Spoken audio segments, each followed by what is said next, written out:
My dad recently got remarried about 6 months ago. We call her Jane, 40 female. We haven't become best friends, but throughout all that time she's been super nice and is trying to find her place in the family. But since our whole family accepted her, she's become a bit weird over the last 2 weeks. It started small. For example, she'd comment on my clothes being too revealing, tank tops and shorts, or tell me I'm on my phone too much. I'd brush it off, figuring she's still adjusting, and so on. But last weekend was too much. I came home from a friend's house a little after 10 p.m. My curfew has always been 11 and my dad's never had an issue with it. But as soon as I walked in, Jane stood in the kitchen with her arms crossed, acting like she was my parole officer. She's like, "Where have you been? You're supposed to be home by 9, and so on. I told her that my curfew was 11 and it's always been 11. She responded, "Not anymore, as long as you're in this house." It's still my dad's house, by the way. I told her that I follow my dad's rules and not hers until she interrupted me and started talking about respect and authority and how I'm too old to be acting like a rebellious child. I said I'm not a child and you're not my parent, period. So she told my dad about it, and guessed what? He told her my curfew's 11. It's always been 11 and she's not changing it. I thought that'd be the end of it, but she's been sulking ever since, making weird comments about how nobody respects her and the house has no discipline. Last night she tried to ground me because I didn't do the dishes right. I told her that there was no way she would ground me because she wasn't even my real parent. She stormed off and later told my dad I was disrespectful and he was letting me get away with too much. He told her to stop trying to parent me and now she's barely speaking to either of us. I told my aunt and she said I was being disrespectful and should just listen to Jane since she's part of the family now. But I feel I'm old enough to set boundaries and not be treated like a kid. My dad's on my side, but I'm starting to feel like I'm causing unnecessary drama. Am I the idiot for refusing to let my dad's new wife discipline me at my house? Edit, I'm 19 years old, by the way. Wait, what? You're also 19? In what world does this person believe she can come in and tell an unrelated 19-year-old that they have to be home by 9 p.m. and try to overrule your actual parent in the process? You are not the idiot. What does your father see in this foolish person? Oh my goodness, I thought you were a teen or 14. This wackadoodle is trying to ground a 19-year-old. She's so out in left field she's not even in the game. You're far past the concept of discipline at this point. Yes, poor behaviour should have consequences, but that's not the case here. She's trying to be a control freak and isn't succeeding very well. She's just trying to get OP to move out of the house by making it uncomfortable. She wants the old child gone so it can be her house. I see a divorce in your dad's future. She's trying way too hard, going way too fast in her attempt to put her stamp on things. Good luck with it, and also your poor dad. I bet she wasn't like this before he married her. My 37 female husband, 41, and I got married 8 years ago. We have a prenup. For 5 years we each paid for our half of everything: mortgage, utilities, travel, food, etc. My husband makes $100,000 a year and I make $35,000. I was okay with splitting because I wanted to pay my share. I'm not a gold digger. We mind our own business when it comes to money. 3 years ago I got pregnant, planned. We agreed I'd pay my own medical bills and he would pay for kids at birth. I had a very complicated and expensive pregnancy. I had to quit working at 16 weeks and strict bed rest from 22 to 34 weeks. It wiped out my savings. I started using credit because I didn't have another option. Since getting pregnant, my husband has taken over the mortgage, utilities, insurance, etc. I only contribute about $600 a year toward our living expenses. After the babies were born, my husband started a shared account, $400 a month to pay for groceries only. Everything else I paid for: personal costs, gas, household items, clothes, toys, hygiene, diapers, nursery, nursing, birthday and Christmas gifts, etc. I'm not allowed to thrift, used, second-hand. My only frivolous spending was on a trip for my husband's 40th birthday. We first agreed I'd go back to work after the babies were born, but I've since decided it's not doable or the best option. It's best, but it's still hard. I've tried online work or a side hustle, but it won't work in our rural area and our schedules won't allow it. My husband helps with kids and housework, probably more than a lot of husbands, but taking care of the kids in the house is my full-time job. For 3 years I've lived on credit. It's a huge waste of interest and incredibly stressful. But what else can I do? My husband always made it clear he never wanted a wife to be a burden to support. I've been making payments on the credit card by doing odd freelance jobs, selling stuff on Marketplace and using birthday and Christmas money. My sister offered me a loan, but I wouldn't take it and there was no way to pay it back. Finally, last month, I couldn't make the card payment. I'd used my last dollar for a car battery while my husband was on a trip. I finally had to tell him I couldn't keep my head above water anymore. I racked up $13,000 in 3 years and I'm dying of shame. He got really angry, understandably. He did pay it off, but now I'm his worst nightmare. Financial burden, immature, untrustworthy, liar, no self-control, ungrateful, etc. I tried to explain wanting to provide, but with no means. At the least, $13,000 is a small wage for 3 years of incubating, birthing and raising kids and keeping our house clean. He said, I have a lot of gall to say he owes me. I'm the one failing my end of the deal. I feel incredibly guilty. I'm torn between wanting to contribute and feeling like a burden, and knowing I'm doing my best and deserve compensation for being on call 24 hours a day and raising toddler kids. But I have a house and living expenses provided for me for free. So I don't know. Am I the idiot for trying but ultimately failing and costing my husband $13,000? Not the idiot. This is financial abuse. You're married with children, not roommates. He's wrangled you into a position where you're eyeball deep in credit card debt because you've had your children. This is despicable. The guy is a psychopath. You've let yourself be nickel and dimed by your own husband, all while having babies. You really need to stop letting him abuse you this way. You are the idiot for not standing up for yourself, especially when you started having children and letting your husband treat you like a burden. It doesn't sound like he loves you, to be honest. I'm not sure how you can change things now. You have children and will need to start making money as soon as you're able to manage motherhood and work. The absolute gall of the husband to call his wife immature, etc., when he apparently thought money grew on trees and that he, as the sole earner in the family, wouldn't be 100% responsible for all the finances. Where did he think the money she was spending came from? It's absolutely ridiculous that the original agreement was to split everything 50-50 when OP's salary is less than half her partner's. There was no situation in which she wouldn't be struggling. Agreed, I'm not opposed to separate finances, but they should be proportionate to salaries.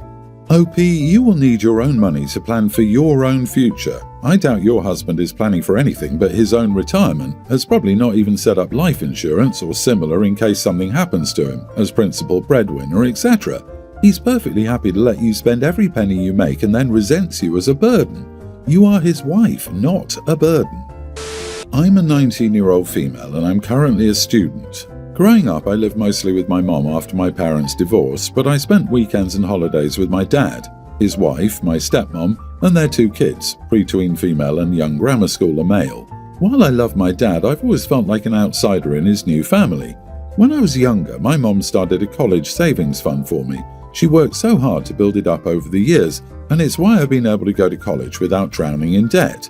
My dad didn't contribute much to it. He said he had other expenses, especially with my younger siblings, but I've always been grateful for what my mom did. Last weekend, during a family dinner, my stepmom casually mentioned that my younger siblings would need help paying for college someday. Then she asked me if I'd be willing to share some of my college fund with them since we're all family. I was completely caught off guard. I told her I couldn't because that money was specifically from my education and my mom worked hard to save it for me. She got upset and said I was being selfish, arguing that my siblings are young and will need support when they're older. My dad said it would mean a lot to the family if I contributed, even just a small portion. I told them I understood their concern, but that this wasn't something I could do. My stepmom ended the conversation by calling me ungrateful and storming out of the room. Since then, my dad has been distant, and my stepmom barely speaks to me unless it's to throw a passive-aggressive comment my way. Even my mom thinks I shouldn't have entertained the conversation at all, but I didn't want to cause a bigger fight. Now I'm wondering if I handled this the wrong way. Am I the idiot for refusing to share my college fund with my step-siblings? Not the idiot. That's your college money. You need to use that for your education. OP, focus on your mum. If your dad and his wife want to be passive-aggressive, spend time with your mom and avoid them for your peace of mind. You shouldn't share because, by the looks of it, those two think what your step-siblings belong to your step-siblings, and what's yours also belongs to your step-siblings. Remove yourself from that complication and cherish your mother. She sounds phenomenal. At the next conversation, OP should remind both stepmom and dad, my mother cared enough to save for her offspring. Dad, I'm sorry that your new wife doesn't care enough about her offspring to save for them. But it was your choice to marry her after you left my mother. Can we talk about how stepmom and dad, who have ample time to save for both children, have just decided to make it her stepdaughter's responsibility to fund her kid's education? So, in 10 years, is her plan to tell the first kid, sorry, your stepsister was selfish, you can't go to college? Does she think the kid won't understand the responsibility her parents actually had? Where is their bio father? And I somewhat understand trying this when the kid's mom is dead and gone. It's still despicable, but to try to take the money with her mom still alive to protest and advise against it is just so audacious. Yeah, there's probably definitely still a biological father lurking around somewhere, so there are their mother, her ex, and your father who can all start saving now. That's 3 adults to contribute. They do not need your mother's money. Lazy idiots. I, 33 male, share a toddler son with my ex, 29 female. We broke up before our son was born. One of the reasons we broke up was her insistence on staying at home until our child reached school age. Obviously, she needed to stay home for the months after the birth to recover, but once she recovered, I did not support her continuing to not work. I did not want a relationship where she was financially dependent on me. We also disagreed on concepts like gender roles within the family. We both had been rather progressive. After getting pregnant, she started expounding a lot more traditional views. In any case, our son is born and we co-parent. We have 50-50 custody, but I make more than my ex, so I pay health insurance, childcare, and child support. Tragically, a year after my son is born, my mother is killed in an accident by a semi-truck. My twin brother, a family law and divorce attorney, has one of his law school classmates look into the accident. It turns out the semi-driver was over the federally allowed hours to drive. As you can imagine, this really affects my perspective on things. We end up getting a substantial settlement. I decide to take a step back from my career. I'm an accountant. I signed a freelance contract with my firm that allows me to be with my son as much as I want. I still pay for insurance, childcare, and child support. Note, the settlement has no impact on my child support. Trust me, I've had the best family law firm in the state look into it. But on my time, I usually keep him with me and we spend the day together going to the park, museums, library, etc. My ex has expressed her frustration at my hypocrisy. She says I'm now a stay-at-home parent, but wouldn't let her be one. I told her the situations are different because my situation doesn't involve me being financially dependent on anyone. That was my chief concern with her doing it. This is causing issues in our co-parent relationship. Am I the idiot for becoming a stay-at-home parent when I did not support my ex being a stay-at-home parent? You're not a stay-at-home parent. You are employed on a flexible contract allowing you to be fully present with your son during custody time.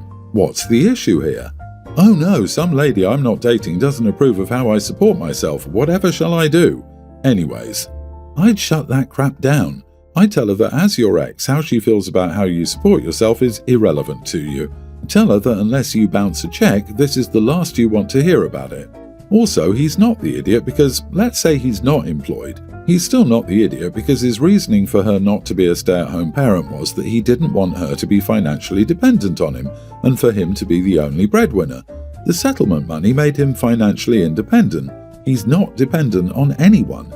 He's not being hypocritical at all if you actually factor in his rationale. Alright, so this whole thing blew up way more than I thought it would, and now my family's angry at me. I, 23 female, graduated high school 5 years ago and I still have my prom dress. My mom and I spent months picking out and saving for this beautiful custom-made gown. It's honestly one of my favourite things I own. Last week, my cousin Rachel, 35 female, called me out of nowhere. She has a daughter, Sophie, teen female, who's going to her first school dance soon. Apparently, Sophie saw a picture of me in my prom dress on social media and fell in love with it. Rachel asked if I could lend it to Sophie for the dance. At first, I thought it was kind of sweet that Sophie liked the dress, but I told Rachel no.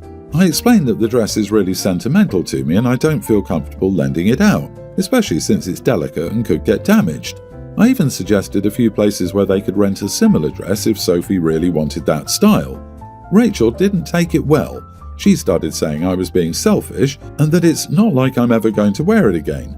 Then she said I was being unfair to Sophie because they couldn't afford a nice dress and that I should be willing to help. I told her I was sorry, but my answer was still no. That's when things got dramatic. Rachel started posting on Facebook about how some people care more about material things than family and how Sophie is so heartbroken. Then my aunt called me saying I should do the right thing and let Sophie borrow the dress because it would make her feel special. My mom is on my side and told me not to cave, but now the whole family is blowing up my phone, calling me selfish and saying I'm ruining Sophie's big night. Even Sophie texted me begging me to let her borrow it and saying she'd be so careful. Look, I feel bad that Sophie is upset, but it's my dress and I don't think I should have to lend it out if I don't want to. It's not about the money, it's about the sentimental value. I don't want to risk it getting torn or stained, and honestly I feel like Rachel is acting entitled. Am I the idiot for saying no? Not the idiot, they're saying you care more about material things than family, but they are the ones who are ruining your relationship over this dress. It's so hypocritical. I can't believe anyone would feel entitled to your dress, especially after you said no. A prom dress is very special and I wouldn't want someone borrowing one I saved up for and helped design either. You didn't mention this, but I feel like a first dance is nowhere near as special as a prom, so borrowing a prom dress for a first dance is also pretty belittling to the original purpose of the dress. What an insult. It's a school dance, not a wedding, not a command performance for the King of England. A high school dance, that's all it is for heaven's sake. The next person to call and watch you out, ask them how much they'd like to contribute to a dress for Sophie. You know, for her important high school dance. If enough of them band together, they could raise enough cash to buy her an acceptable dress. Why you don't want to lend out the dress is irrelevant to the fact that you don't want to lend it out. That is all that matters. Your dress, your choice.